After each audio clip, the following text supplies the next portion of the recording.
celle d'Hervé, il n'est pas là ce matin. Samedi 26 mars. Comme à l'accoutumée, une fois par mois, les sauveteurs en mer de la station de Ploumanac se réunissent pour une sortie au large de la côte de Granit Rose. Au programme, une série d'exercices de sauvetage afin de conserver les acquis.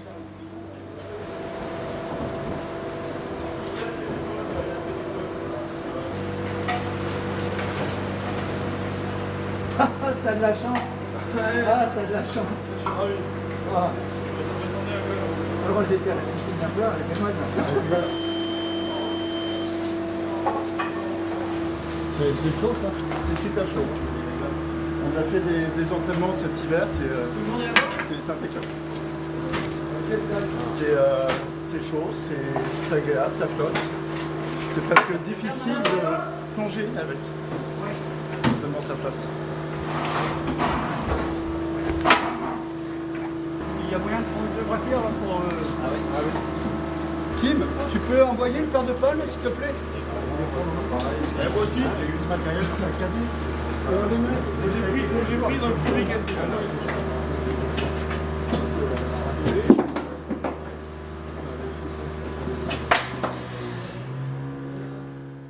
La SNSM résulte de la fusion de deux associations qui datent de la fin du XVIIIe siècle. La plus ancienne a été créée sous l'égide de l'impératrice Eugénie durant le règne de Napoléon III et s'appelait la Société centrale de secours aux naufragés. Elles ont été fondées sur le modèle de la RL Delhi anglaise, fonctionnant avec des bénévoles et qui était financée par le public. En France, la première station qui a existé était franco-anglaise à Boulogne, du fait de la proximité des côtes anglaises et de l'étroitesse du détroit. De leur côté, les Bretons ont créé quelques années plus tard la Société Hospitalier Sauveteur Breton. Les deux sociétés ont coexisté jusqu'à la dernière guerre. Après la guerre, beaucoup de leurs abris et de leurs bateaux étaient détruits, et les deux stations ont éprouvé beaucoup de mal à renaître. En 1968, sous l'impulsion de l'État, les deux associations ont fusionné pour donner naissance à la Société nationale de sauvetage en mer. Elles continuent depuis à armer des bateaux tout temps pour la haute mer ainsi que des vedettes plus légères et plus rapides pour le littoral. Enfin, elles disposent de postes de plage composés de personnes recrutées par les maires mais formées par la SNSM. Donc, la station de Ploumanac existe depuis 1912. On en est à son 4e bateau. Le premier, c'était le commandant Gentil. Le premier motorisé, ça a été l'amiral William Spear. C'est un bateau qui avait été construit à Belle-Île-en-Terre et motorisé vers les années 1920-1930 avec un moteur de 10 chevaux et qui a été affecté ici ensuite. Bon, ensuite, il y a différents bateaux, dont les Mélitas qui existent toujours, qui a été racheté par la mairie après un petit peu des déboires à la Plaisance et confié à une association dans le cadre de la préservation du patrimoine. Donc elle avait toujours, elle est à Ploumanac. Elle a même été au salon nautique cette année. Et puis, bon, voilà, la station continue. Actuellement, on a une vingtaine de membres sur le rôle d'équipage, ce qui est un petit peu juste. On ne peut plus, comme on avait fait il y a quelques années, déborder, puisque avec les congés, etc., ou la disponibilité des gens. Donc tout le monde est appelé à la fois et on espère pouvoir augmenter les effectifs encore, malgré les difficultés, pour pouvoir toujours déborder, ce qui permettrait aux gens d'avoir une semaine tranquille. Voilà. Et la clé au tableau, c'est marqué carrément. Oui, derrière la pile à l'extérieur, et la clé au tableau. Au niveau des subventions Alors, la station de Ploumanac, comme toutes les stations, sont réputées autonomes financièrement. Donc il faut qu'elle survienne à ses besoins. Et elle fonctionne essentiellement grâce à ses adhérents, qui versent des cotisations annuelles. Il y a des membres, des bienfaiteurs, etc. Et aussi avec des différentes manifestations que l'on organise, dont la fête de la mer à Ploumanac en été. Ceci dit, la station elle-même ne reçoit aucune subvention. Et le budget annuel de fonctionnement est de l'ordre de 20 à 30 000 euros par an que la station doit trouver. Et alors que tous les travaux d'entretien et de réparation sont faits par les mécaniciens de la station, alors que ça coûterait beaucoup plus cher si c'était fait à l'extérieur. Donc on a cet avantage-là d'avoir des professionnels en retraite qui peuvent assurer l'essentiel de l'entretien du bateau. Oui, les prix des sorties, des fois les plaisanciers trouvent que c'est un peu cher, puisque c'est fonction de la taille du bateau secouru, fonction de la taille du bateau qui intervient. Ici c'est donc un 15 mètres, un canot tout long de 15 mètres, et à la durée d'intervention.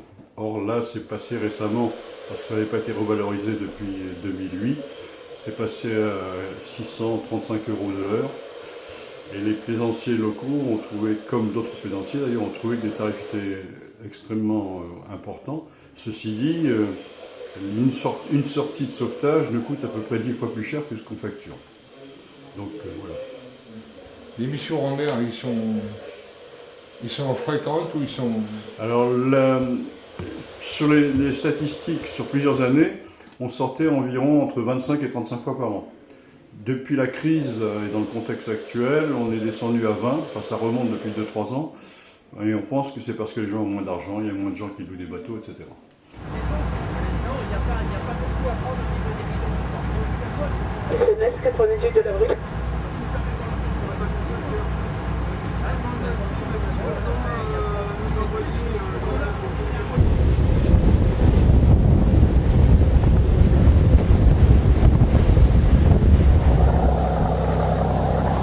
Tous les bénévoles qui participent là sur le bateau, ils suivent, il y a un suivi au niveau d'une formation là.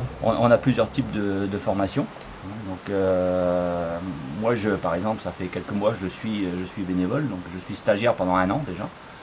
Donc il y a déjà la formation, tout ce qui gravite autour du canot. Hein. Il y a déjà de quoi faire.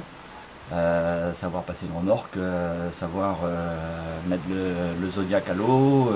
Bon, il y a énormément de petites choses, mais tout aussi importantes les unes que les autres à faire, à apprendre.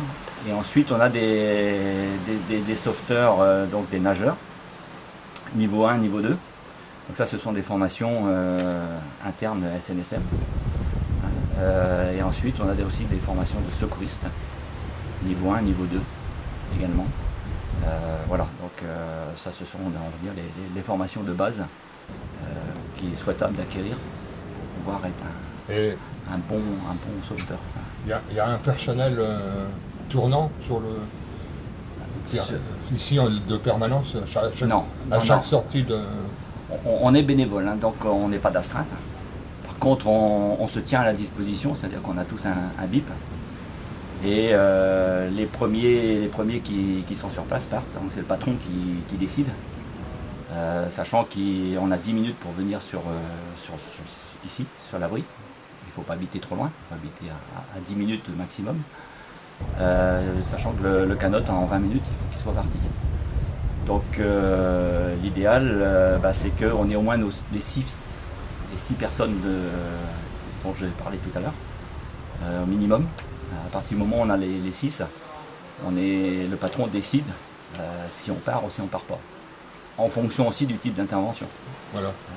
Mettons que ce soit, je sais pas, un incendie sur un bateau, c'est pas le même type d'intervention que d'aller remorquer un 5,50 m qui est en panne moteur. C'est pas tout à fait la même chose et qui n'est pas forcément en péril, parce qu'il y a aussi ça, le degré d'urgence qu'il faut estimer tout de suite.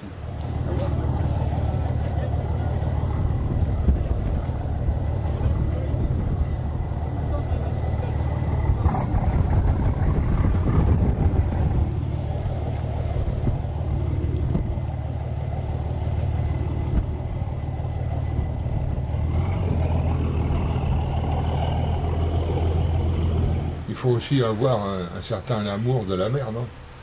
Il faut clairement avoir, un amour de la mer, mais enfin bon, quand on habite ici en général, c'est qu'on aime ça, entre autres.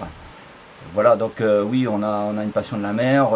Il y a des gens qui sont des anciens professionnels de la mer aussi, hein, c'est-à-dire qui ont soit été dans la marine marchande, soit dans la marine nationale. C'est d'ailleurs très intéressant d'avoir des gens comme ça, parce que pour l'entretien d'un moteur, ça ne s'improvise pas. Ils connaissent déjà. Ils connaissent. Si on n'avait pas ces personnes-là, ça serait très difficile de maintenir un outil en bon état de fonctionnement. Parce que il faut qu'il soit en parfait état tout le temps. 365 jours dans l'année, il faut qu'il soit en parfait état. Saluons le courage et le dévouement de ces sauveteurs bénévoles qui restent sur le qui-vive pour assurer notre sécurité en mer, et souhaitons-leur bon vent pour la suite.